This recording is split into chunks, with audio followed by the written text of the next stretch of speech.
Жалғыз ұлым.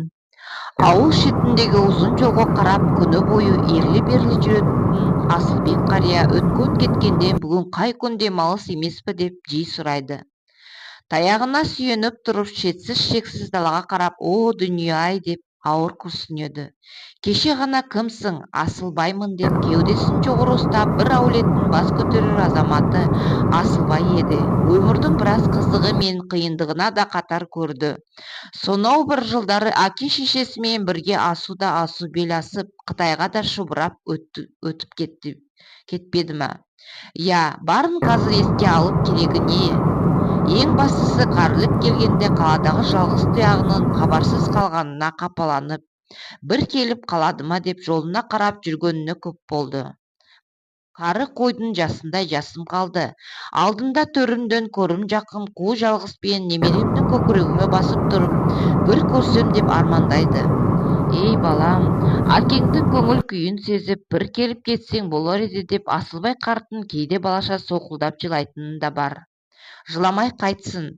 Сонау 60-шы жылдары Қытайдың зорғы елге жеткенде бәйбішесі қайтыс болды. Оң солын танымаған ұлы екеу ғана үйде сопиып қалды. Содан ағайын туыс көрші қолаң көрші ауылдағы жесір әйел Жәмилаға қолқа салып, шаңырағына кіргізіп берді. Ой, Жәмила пысық қой. Үй шаруасын дөңгелетіп, шаңырағы мен дәулеттің иесі болып шыға келді. 2 қыз туып берді. Сырттай қараған адамға бары де дұрыс сияқты. Бірақ Асылбайдың аузын ашып сүйгені, көзін ашып көргені тұңғыш ұлы Санатты жырақтай берді. Өгей шеше өгейлік танытпай тұрмады. Не керек, жалғыз ұлы қалаға оқуға кетті. Сол жақта отау құрды. Бір орыс кемпірдің пәтерін жалдап жүріп балалы болды. Бірде бар жиған тергенін алып болына қаладан үй әпермек болып еді, кемпірі мен қыздары өре түрегелді. Не керек, жылдар бойы жиған ақшасы бір күннің ішінде құнсызданып кетпеді ме? Жалғыз ұл анда-санда болса да ат ізін салып тұрушы еді. Бірақ іздеп келген әкесінің шаңырағынан жылы қабақ мейірімділік көрмеген соң, соңғы уақыт хабарсыз қалды. Қарттық деген 4-ке бөлінеді дейді ғой. Біріншісі шал, екіншісі қария, үшіншісі ақсақал, төртіншісі абыз дейді. Асылбай ақсақал домбырасын қолына алып, ауыл аймағына қос ішектен көмірлете күй төгіп, түрлі аңыз қиссаларды, терме жырларды айтып отырған, ортасын думанға бөлейтін. Қанша көңілді отырса да, көкірегіндегі жалғыз ұлға деген сағыныш жанын сыздатып, сырын адам баласына айта алмай, қалаға жете алмай, ажымды жүзі мұң басатын. Көкірегі зерек қария бүгін де ақсақал атанды. Өмірдің ащы тұщысын татып, өткен өміріне шүкіршілік дейді. Алладан бұйрық келсе, бар неді дайын. Тек жалғыз ұлымды бір көрсем деген тілегім, арманы бар.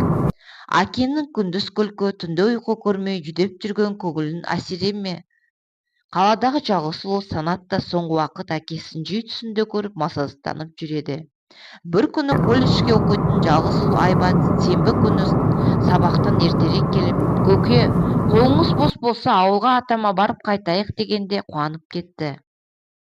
Күндіз түнгі тілегі қабыл болып, жаратқанға мың алғыс айтқан Асылбай қарт жалғыз ұлы мен немересін жолға шығарып салып келіп, төсегіне қисайып жатып мәңгілікке көз жұмып еді.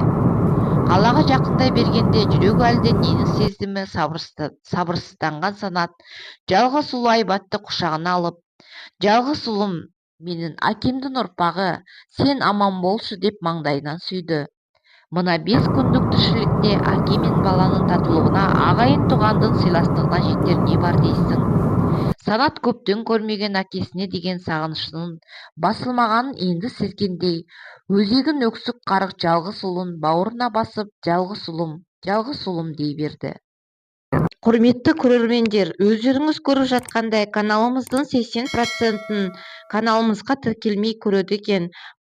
Қазақ тілінің контентіне өз үлестеріңізді қосып, каналымызға тіркеліп, осындай әңгіме тыңдайтын достарыңызға жіберіңіз. Көп рахмет.